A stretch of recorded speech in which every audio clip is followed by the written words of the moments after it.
സുരക്ഷിതമായി ക്രോസ് ചെയ്യുക എന്ന മുദ്രാവാക്യത്തോടെ ഗൾഫ് ട്രാഫിക് പാലത്തിന് തുടക്കമായി. ഗതാഗത സുരക്ഷാ ആശയങ്ങൾ ശക്തിപ്പെടുത്തുന്നതിനുള്ള അവസരമാണിതെന്ന് ആഭ്യന്തര മന്ത്രാലയത്തിലെ ജനറൽ ട്രാഫിക് വകുപ്പ് director general brigadier general Omar Al Sari പറഞ്ഞു. ഗൾഫ് സഹകരണ കൗൺസിൽ രാജ്യങ്ങൾ നിലവിൽ നേരിടുന്ന അസാധാരണമായ സാഹചര്യങ്ങളിൽ ശനിയാഴ്ച അവസാനിക്കുന്ന പരിപാടി പ്രാധാന്യം അർഹിക്കുന്നതാണെന്ന് അൽസാരി ചൂണ്ടിക്കാട്ടി.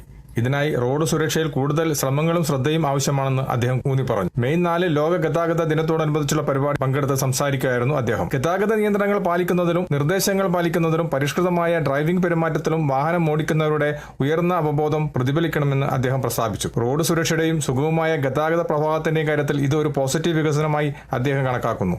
സമൂഹത്തിലെ ഉയർന്ന തലത്തിലുള്ള ഗതാഗത അവബോധം രാജ്യത്തിന്റെ പുരോഗമനപരവും പരിഷ്കൃതവുമായ പ്രതിച്ഛായയുടെ പ്രകടനമാണെന്ന് അദ്ദേഹം സൂചിപ്പിച്ചു. കുട്ടികളിൽ ഗതാഗത അച്ചടക്കം വളർത്തിയെടുക്കുന്നതിൽ കുടുംബങ്ങൾ വഹിക്കുന്ന നിർണായകമായ പങ്കിനെ അദ്ദേഹം ഊന്നി പറഞ്ഞു. അതുവഴി ഗതാഗത നിയമങ്ങൾ പൂർണ്ണമായും പാലിക്കുന്ന ഉത്തരവാദിത്തമുള്ള ഒരു പുതുതലമുറയെ വളർത്തിയെടുക്കുന്നതിന് ഇത് സംഭാവന ചെയ്യുന്നു. വിവിധ വിഭാഗങ്ങൾക്കായി മുഴുവൻ സമൂഹവുമായും സഹകരിച്ച് വകുപ്പ് അതിന്റെ അവബോധ പരിശീലന സംരംഭങ്ങൾ നടപ്പാക്കുന്നത് തുടരുമെന്നും അദ്ദേഹം സ്ഥിരീകരിച്ചു.